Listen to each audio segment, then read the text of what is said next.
Haleluya. Kembali kita bersyukur atas kebaikan Allah dalam hidup kita pada saat ini.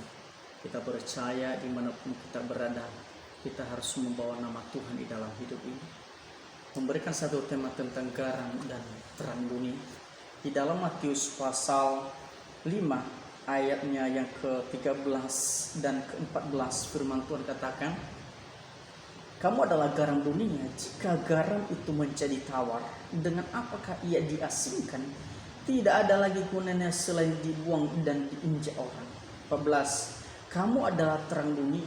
Kota yang terletak di atas gunung tidak mungkin tersembunyi. Puji Tuhan, firman Allah ini kembali boleh mengajarkan kita sebagai orang-orang percaya supaya kita menjadi garam dan terang dunia.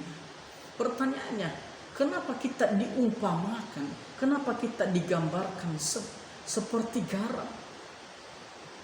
Apakah tidak ada yang lebih istimewa daripada itu?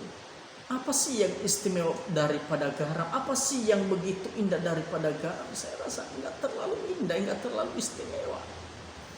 Tetapi kenapa bukan yang lain yang lebih prestise, yang lebih bagus, yang lebih indah seperti mutiara yang begitu berharga?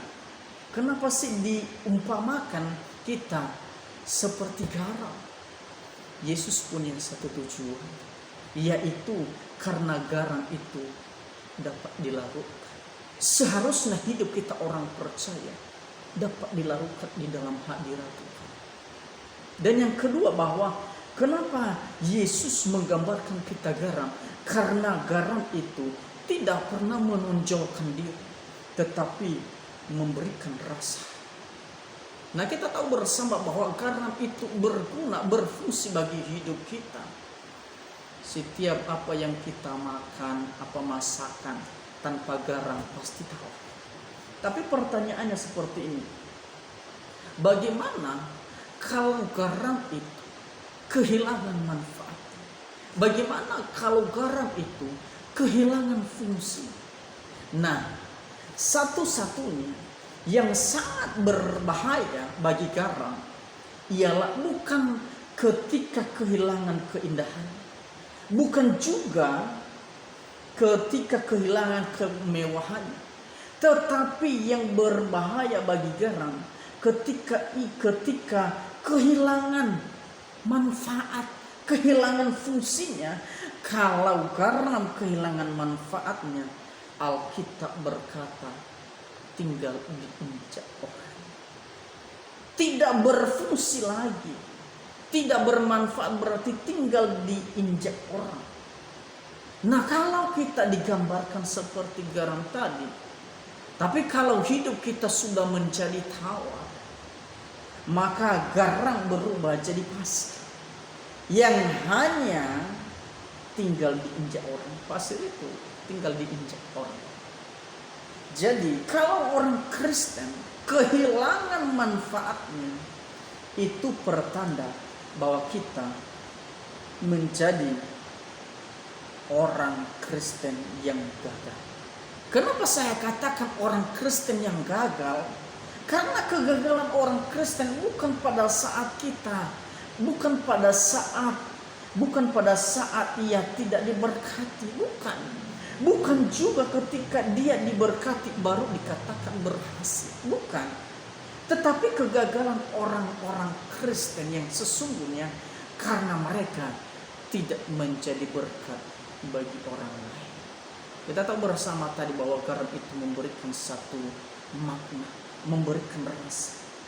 Nah, banyak orang Kristen yang diberkati, hartanya banyak, kekayaannya dan lain sebagainya, tetapi mereka tidak menjadi berkat bagi orang lain. Justru mereka menjadi batu sandungan bagi orang lain. Bagaimana kita harus menjadi garam? Bagaimana kita harus menjadi terang di tengah-tengah dunia yang sudah gelap ini? Bagaimana kita bisa memberikan garam kepada orang-orang yang sedang tawar hari-hari, kalau kita tidak menjadi berkat? Nah, ini persoalan. Tuhan memberkati kita, bukan untuk menjadi kolektor. Tetapi Tuhan memberkati kita supaya kita menjadi kontributor bagi orang lain. Haleluya. Garam dan terang tidak bisa dibatasi dengan ruang dan waktu.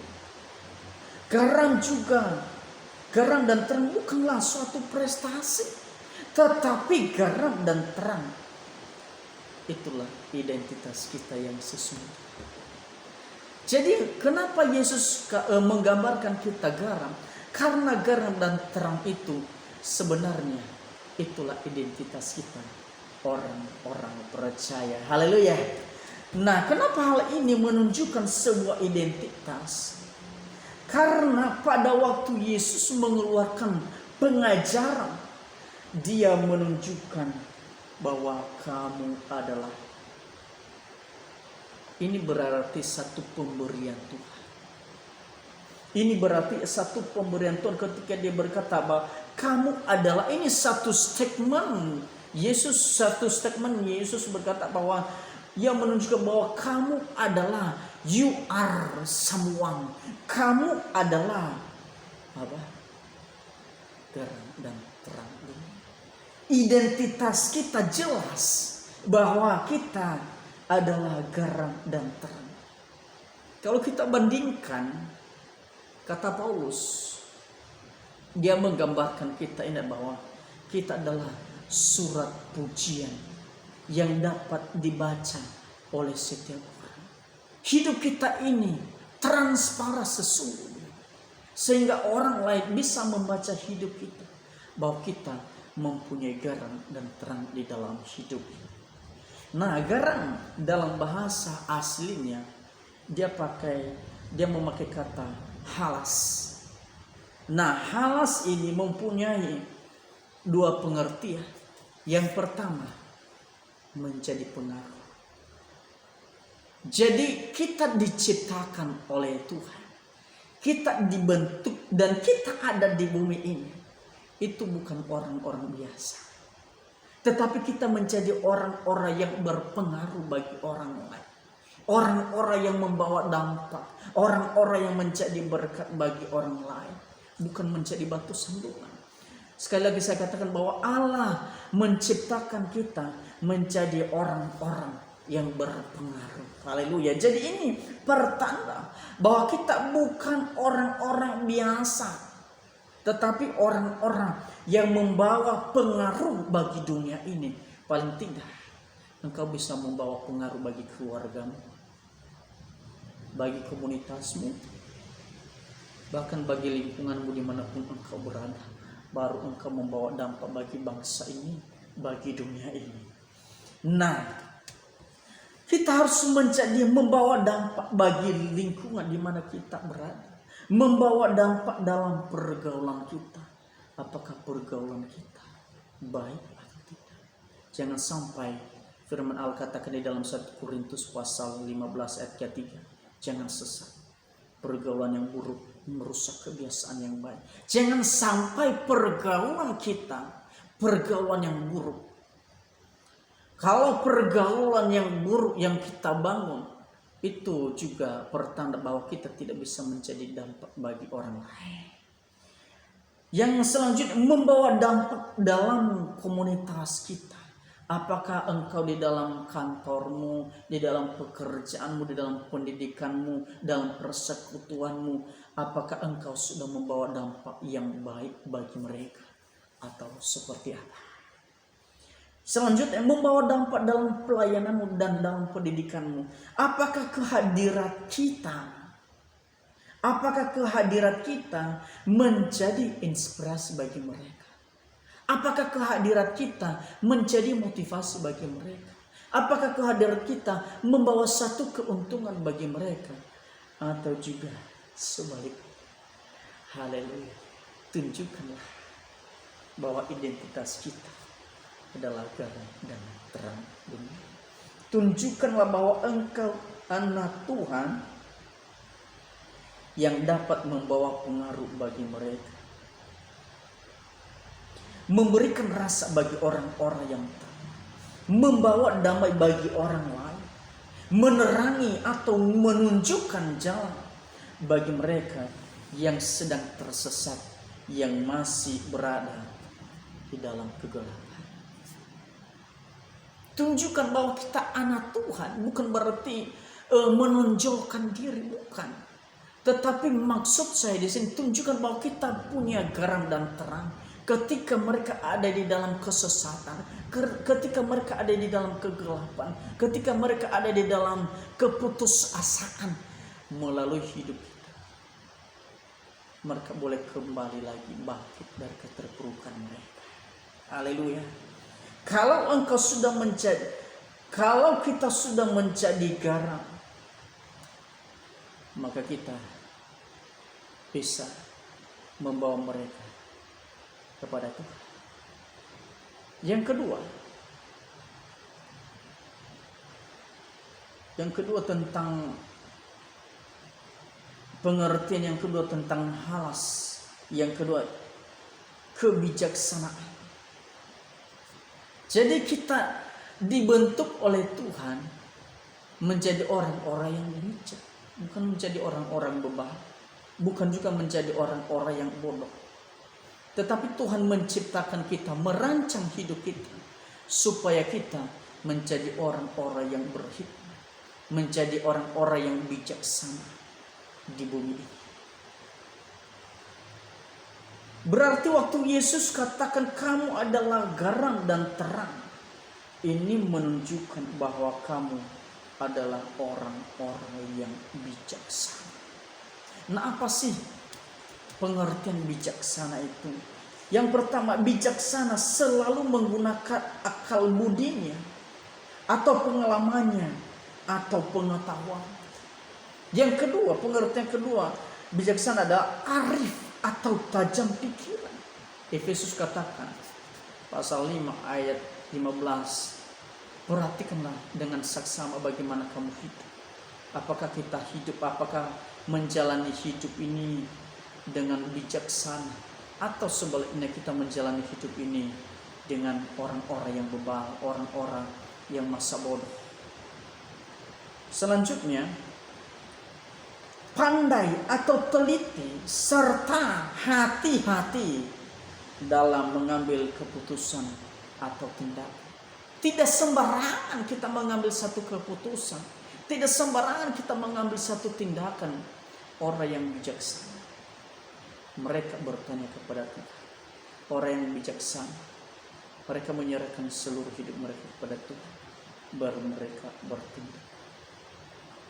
Selanjutnya, apa sih bijaksana itu? Itu berpikir sebelum bertindak. Jangan bertindak dulu baru berpikir. Ini bukan orang bijaksana. Tapi orang yang bijaksana, mereka berpikir sebelum bertindak.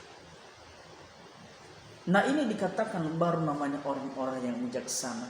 Orang-orang disebut bijaksana karena mereka juga dapat menguasai diri. Mereka dapat menguasai diri dengan keadaan ini. Mereka tidak terbawa arus, mereka tidak terpengaruh dengan keadaan ini, tetapi justru mereka dapat mengendalikan diri. Salah satu karakteristik dari sikap kekanak-kanakan adalah tidak adanya penguasaan diri. Orang yang bijaksana, orang yang dewasa, mereka dapat menguasai diri hari-hari. Yang kedua, orang yang disebut bijaksana karena sebelum ia ngomong, sebelum ia berbicara, 1000 kali dia berpikir. Apakah perkataan yang keluar dari mulutnya boleh memberkati orang lain atau seperti apa? Selanjutnya, orang yang disebut bijaksana karena sebelum ia bersikap, ia berpikir 1000 kali. Selanjutnya, orang yang disebut bijaksana karena sebelum mengambil sebuah keputusan, berpikir 1000 kali. Selanjutnya, tidak mudah terpengaruh, tidak mudah terbawa arus. Roma katakan pasal 12 ayat kedua, janganlah menjadi serupa dengan dunia ini, tapi yang kita harus ubahkan adalah mindset kita. Perubahan itu terjadi ketika kita menyerahkan hidup kita dan ketika kita mengambil satu komitmen, kita mau berubah. Maka perubahan itu boleh menjadi bagian kita, sehingga kita tidak serupa dan segambar dengan dunia ini, sehingga kita tidak terpengaruh akan perbuatan-perbuatan yang menentang Allah, sehingga kita tidak terbawa arus akan dunia ini. Selanjutnya, orang-orang disebut bijaksana karena tidak terkecoh dengan keadaan sekitar. Dan selanjutnya, orang-orang disebut bijaksana karena mereka punya pendirian, konsistensi, tidak mudah diombang-ambingkan, yang bukan seperti gelombang laut, tetapi mereka punya konsistensi, mereka punya satu pendirian yang tetap, mereka punya kehidupan yang sungguh-sungguh kepada Tuhan.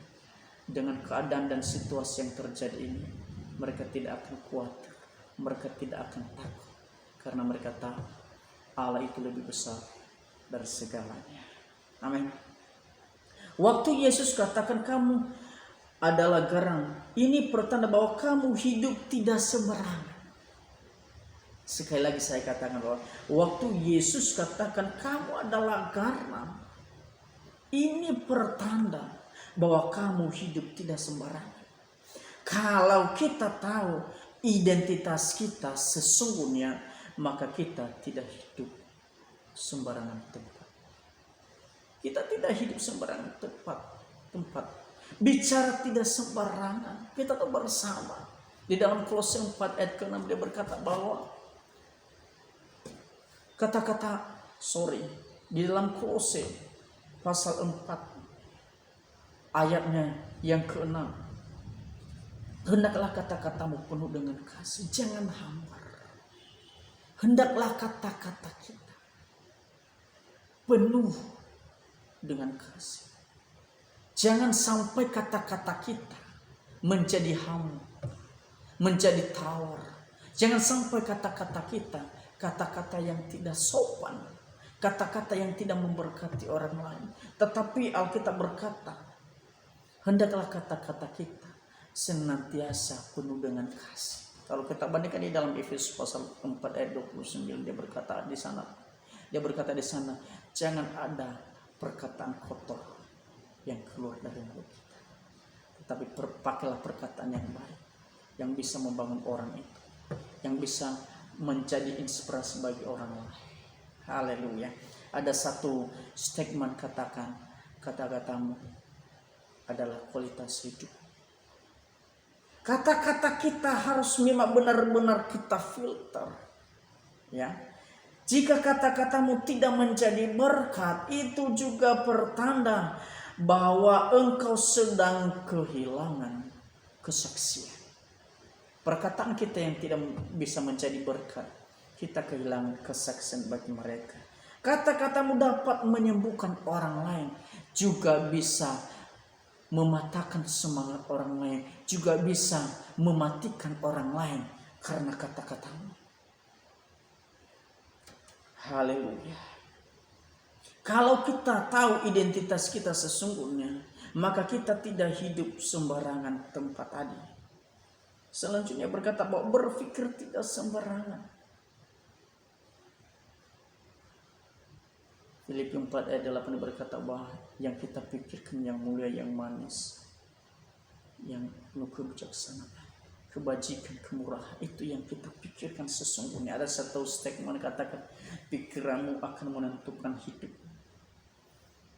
Bertindak tidak sembarangan, bersikap tidak sembarangan, bergaul tidak sembarangan, bahkan melayani Tuhan itu juga tidak sembarangan. Bukan karena kita tahu, bukan karena kita hebat. Jangan sampai kita melayani Tuhan dengan kekuatan kita sendiri, tetapi kita melayani Tuhan memang ada satu kerinduan yang sungguh melayani Tuhan. Amin. Dan yang terakhir, memilih pasangan pun tidak sembarangan. Haleluya. Jadi walaupun dia orang percaya, tapi kalau karakternya tidak mencerminkan karakter Kristus, jangan pilih dia. Tapi pilih pasangan yang sungguh-sungguh, yang hidup, yang bijaksana, yang takut akan Tuhan. Amin. Pilihan orang yang takut akan Tuhan. Pilih yang memang sungguh-sungguh di dalam Tuhan. Nah, di dalam Matius pasal yang kelima tadi, ayatnya yang ke-16, demikianlah hendaknya terangmu bercahaya di depan orang, supaya mereka melihat perbuatanmu yang baik dan memuliakan Bapamu di surga. Demikianlah hendaknya terangmu bercahaya di depan orang. Supaya apa? Supaya melihat hidup kita, perbuatan kita, bahwa memang mencerminkan karakter Kristus. Filipi pasal 4 ayat ke-5, dia berkata, hendaklah kebaikan hati diketahui olehnya. Hendaklah semua orang dapat melihat sikapmu. Hendaklah semua orang melihat hidupmu yang memang baik. Sebab tidak lama lagi Tuhan akan datang. Sikapmu, karaktermu, sifatmu, perbuatanmu, kelakuanmu, sesungguhnya hidup kita harus mencerminkan Kristus. Melalui kebenaran firman Allah ini, agar kita menjadi garam dan terang di tengah-tengah dunia yang gelap ini. Saya percaya bahwa melalui kebenaran firman Tuhan ini senantiasa membawa hidup kita dipakai Tuhan dan menjadi berkat dimanapun kita berada. Tuhan berkati. Amin.